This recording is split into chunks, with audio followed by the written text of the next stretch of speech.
Okay, so it's a different day. It's 2 days after those first 3 videos. This is video number 4. And I've just listened back over the 3 videos.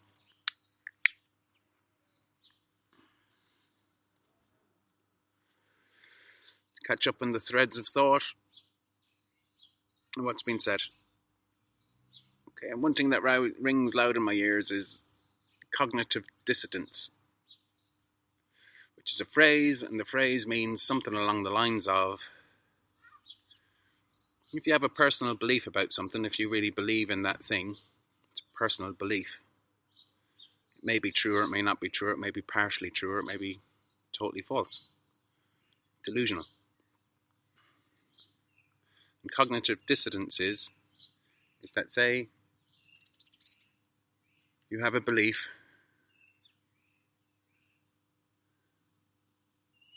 about anything. Okay, let's give an example. I have a belief that my mother wouldn't tell me lies. In actuality, after 40 odd years of existence, it turned out, oh, Jesus, my mother had been lying to me all along about some things. And I was fooled all along thinking she'd never lie to me, that must be true what she's saying. She always said the earth was flat and I always believed her because everything else she said seemed true. But eventually, after the age of 40, I went around travelling the world and I thought, man, there's a curvature in the earth, it can't be flat, it must be round. All these other people I'm meeting away from my mum are saying it's a round planet. Oh. But I can't believe it, they must all be wrong. My mum wouldn't lie to me. The world must be flat.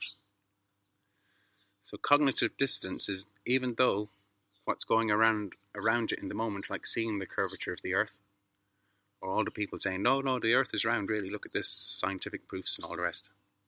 Despite all those things coming up in the moment, to show that something that you believe personally is not actually true objectively, that's cognitive dissonance, to not be able to see what truth is presented, but only cling to the truth that you prefer to perceive, or that you're programmed to believe, even though you might not like the idea's got in there and you've believed it. And once you believe an idea, it can be quite difficult to lose the belief in that idea.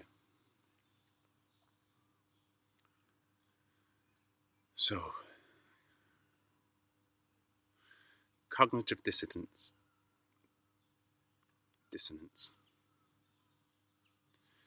Another thing that's quite strong in my mind to talk about is the left and right halves of the brain.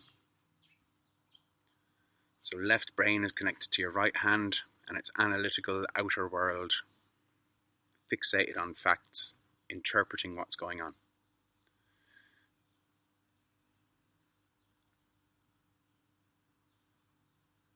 And the right brain is connected to the left hand, and it's intuitive. It's not factual. It's completely out there. It's not completely down here. So I've mentioned about civil war, and in many ways that civil war is inside in our own mind. And it's symbolized by the 2 hemispheres of our brain.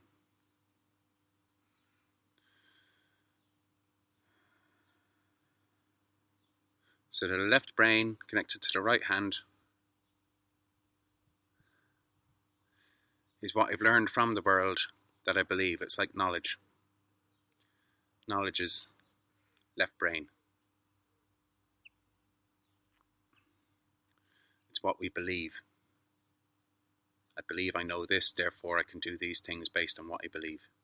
Based on past experience, based on future projection, based on interpreting what I see going on in the moment, in the patterns that I see from the past, projecting that pattern onto the future. The right brain connected to the left hand is intuitive. It's from outside. If you smoke a load of DMT, it's going to remove you from what you think is your personality and yourself and everything you know about yourself. And on your out breath, you're disappearing way outside into the unknown, and you're experiencing stuff that you've got no real reference for in the real world.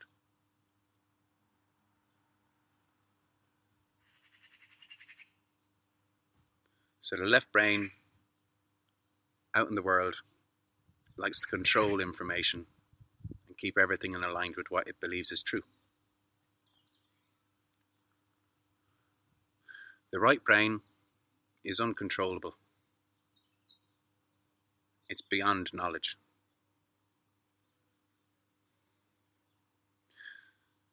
So the one half of our brain is always trying to suppress what the other half of the brain is coming up with.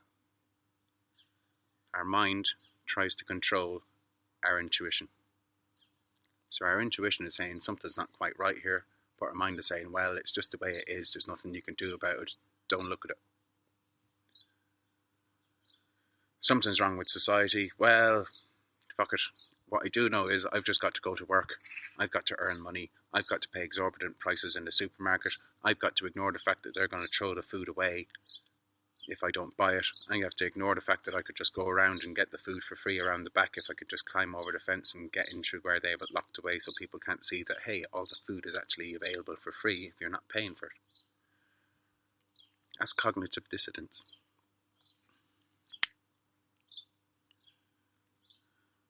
So the things I've mentioned about undercover police operations, the idea that I'm saying that MI5 and Mossad and the CIA and whatever other initials stand for government infiltration systems are agents of secret societies. The idea that we've been told there are agents of secret societies living amongst us whose job it is to infiltrate us and our social networks so that we can be controlled because we keep coming up with intuitive ideas about how we could live in great diversity all together in trust. But the system is saying, no, you can't let everybody live all together in trust. It's got to be controlled.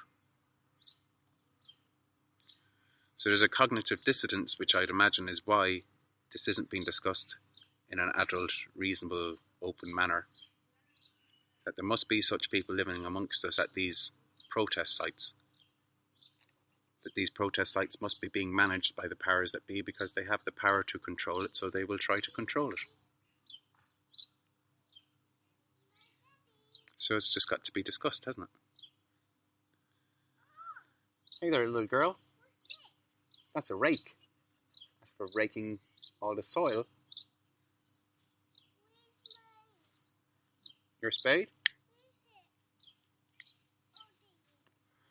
Got one spade here, and we've got one fork there. Yeah, the fire's got a big heap of weeds on top of it again. Yeah.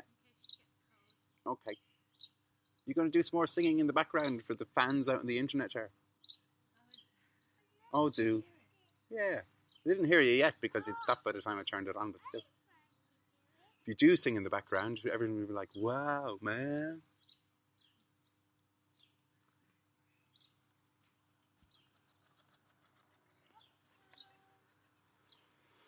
Cognitive dissonance is like I'm saying about informing on your own children without knowing that that's what you're doing, but it being fucking obvious that that's what you're doing once you can see it.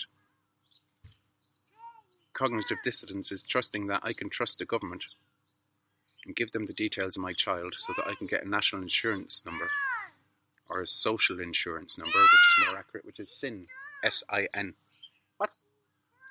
Yeah, she's gone back inside? Yeah.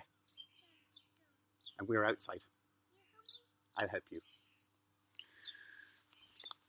So here's my daughter. Me and the mum, we both informed on our daughter and said what her beautiful name is, and wrote it down on paper, and signed a piece of paper with a special pen,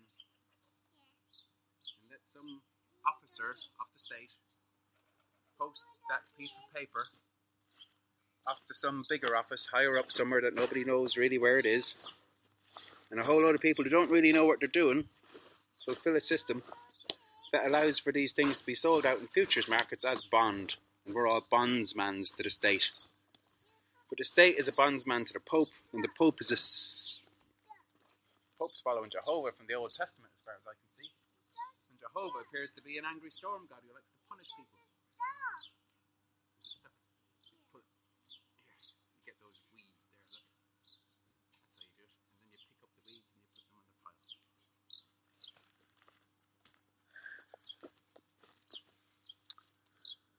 9 minutes 48:50. I'll record another video in a little while. I'm going to hang out with my daughter and do some gardening. Toodaloo.